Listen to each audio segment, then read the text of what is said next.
The Batswana are known for their vibrant clothing and music. They are one of the largest ethnic groups in Southern Africa, with an estimated population of over 7 million in South Africa and Botswana.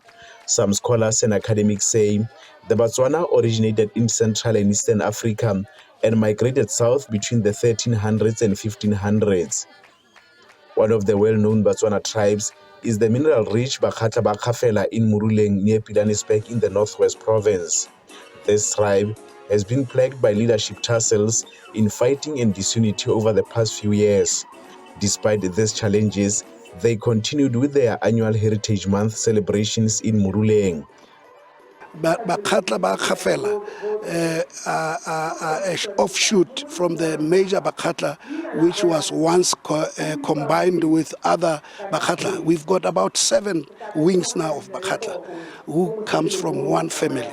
And originally we were in the area of Hammanskraal or Makapan, which is today called Makapanstad, where there were 2 offspring or children of Khosi Matshego. Pilane also explained how they ended up with 2 Bakgatla tribes, namely Bakgatla Bakgafela and Bakgatla Bakgamosetla. The younger brother was Kafela and the elder sister was Mosetla.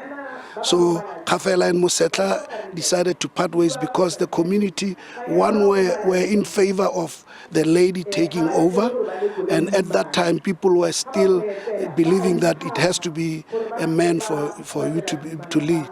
So majority then left with Kafela, but there were those who felt Mosetla as the sister should be the leader. So they parted ways there, and others then were left around Pretoria in Makau, who are the Motsipes, but they also parted amongst themselves, and there was also Mocha, who also split it amongst themselves, and then Kafela then came and eventually landed up here. Amid mounting concern that the Batswana culture is slowly disappearing, one of the proud Bakgatlas is adamant that their culture will not die. We are the Bakgatlas, we are proud of being Bakgatlas, and we will die being Bakgatlas. This Bakgatla thing, this Bakgatla culture is not going to die. There will never be a grave for Bakgatla customs. There will only be graves of Bakgatla speaking in the Bakgatla nation. For these young people, preserving and promoting the Batswana cultural heritage is their priority. I preserve my culture and indigenous knowledge by writing poems through poetry to make sure that it's not only about me, but the young ones who are coming behind us can know about this, because somehow we're disconnected from who we are and what we are. I want us to teach our kids about those food, because some of them, they tease the food, but they must know and understand that they are our food. We must embrace and love them, so that even the next generation can understand, if you eat those kind of foods, it doesn't mean that you are poor. And a warning to the younger generation to not disregard their heritage and culture. We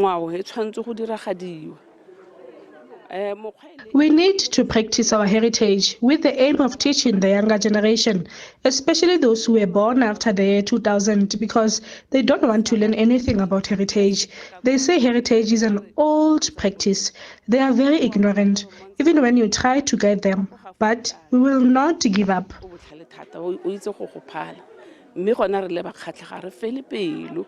Indigenous knowledge is still very important to address challenges such as poverty and climate change. We can show how we can deal with issues of poverty, eradication of poverty, climate change.